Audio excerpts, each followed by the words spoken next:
La première plaque d'immatriculation sécurisée des forces armées de Côte d'Ivoire a été posée, marquant ainsi le lancement officiel d'une nouvelle initiative visant à renforcer la discipline et la sécurité au sein des forces armées. La Fondation pour les parcs et réserves de Côte d'Ivoire a octroyé une subvention d'1,9 milliard de francs CFA à l'Office ivoirien des parcs et réserves pour l'année 2025. Et après l'obtention du label d'indication géographique protégé pour le café de Mans, la Fédération des producteurs de café de Mans a organisé des rencontres pour attirer des partenaires, dont la compagnie de téléphonie Orange. Voilà pour le sommaire de cette édition. Bienvenue à tous et à toutes. La première plaque d'immatriculation sécurisée des forces de défense de Côte d'Ivoire a été installée sous la supervision du ministre d'État, ministre de la Défense, Téné Birahima Ouattara. Cet acte a marqué le lancement officiel de l'unité d'immatriculation des véhicules des forces armées ivoiriennes. Désormais, les véhicules des forces armées ne pourront plus arborer de plaques d'immatriculation non conformes. Dans un contexte où la grande criminalité se nourrit de plus en plus de perfidies, dont l'utilisation de fausses plaques d'immatriculation militaire, les armées et la gendarmerie, qui utilisent certains moyens roulants de gamme commerciale, doivent disposer d'un véritable outil d'immatriculation et de traçabilité de leurs équipements. Donc, ce nouveau système, dont les instruments de sécurité intégrés permettront de déceler plus facilement les tentatives frauduleuses. Cette initiative a fait partie du nouveau système d'immatriculation initiale des véhicules lancé le 1er juin 2023 avec pour but de moderniser et de sécuriser l'immatriculation des véhicules en Côte d'Ivoire. Grâce à ce système, chaque véhicule obtient un identifiant unique, facilitant sa traçabilité et renforçant la sécurité routière. L'occasion que nous est offerte aujourd'hui résulte de la vision, de l'engagement et de la patience pour un projet auquel nous avons cru et pour lequel nous avons engagé tous les efforts possibles parce que nous sommes restés convaincus qu'il est plus pertinent. Pour rappel, cette initiative illustre l'engagement du gouvernement ivoirien à moderniser ses infrastructures et garantir la sécurité de ses citoyens. En Côte d'Ivoire, la préservation des parcs nationaux et des réserves naturelles franchit une nouvelle étape. La Fondation pour les parcs et réserves de Côte d'Ivoire a octroyé une subvention d'1,9 milliard de francs CFA à l'Office ivoirien des parcs et réserves pour l'année 2025. La somme que nous avons allouée aujourd'hui témoigne de notre ferme volonté d'accompagner la politique nationale de conservation. Mais elle impose également des responsabilités. Ces fonds vont servir au financement de coûts récurrents des parcs nationaux. Et les coûts récurrents, il s'agit de mener des activités de patrouille pour assurer l'intégrité de l'espace. Et l'autre élément qui est important, c'est que nous allons apporter des appuis aux populations qui vivent à la périphérie de ces aires protégées.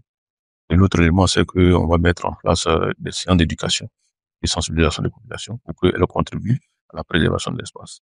Une partie des efforts va aisément servir à la mise en place de micro-projets. Grâce à cet accord, la Côte d'Ivoire poursuit sa politique de gestion durable à des aires protégées, un enjeu majeur face aux menaces environnementales actuelles.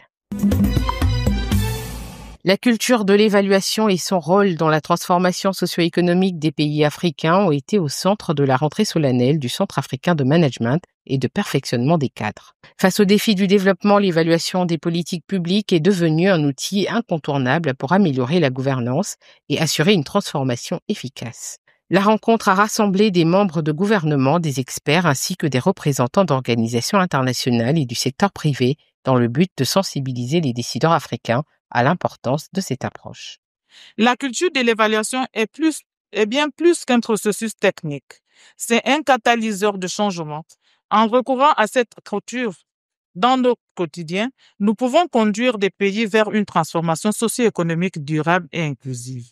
C'est vraiment partager la culture de l'évaluation aux Africains, dire que quand nous sommes aux affaires, quand nous avons des responsabilités, quand nous avons des États à gérer, quand nous avons des administrations à gérer, à un moment donné, il faut faire l'évaluation des activités et tirer donc le bilan de tout ce que nous avons réalisé. Les discussions ont porté sur les obstacles à l'évaluation des politiques publiques, sur les enjeux de la transformation structurelle des économies africaines et sur la nécessité de mettre en place des stratégies durables basées sur des données fiables.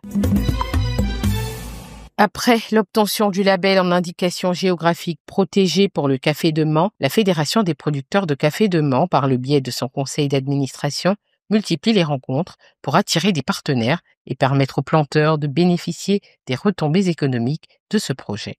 Ainsi, une réunion avec les responsables de la compagnie de téléphonie mobile Orange a eu lieu à Mans.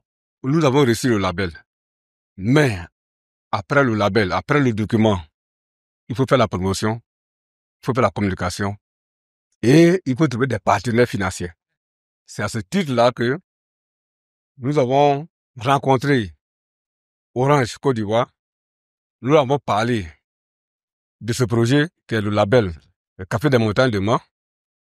Et ils ont aussi eu confiance à ce que nous avons donné comme information, comme communication sur ce projet.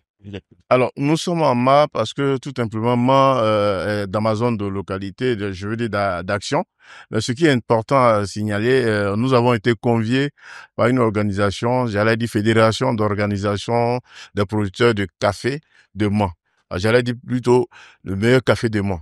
Alors donc, ils nous ont sollicité en vue quand même de tisser un partenariat. C'est ce qui justifie notre présence. Cette initiative a été accueillie positivement par les producteurs après les échanges. Aujourd'hui, on vient d'échanger avec les partenaires Orange.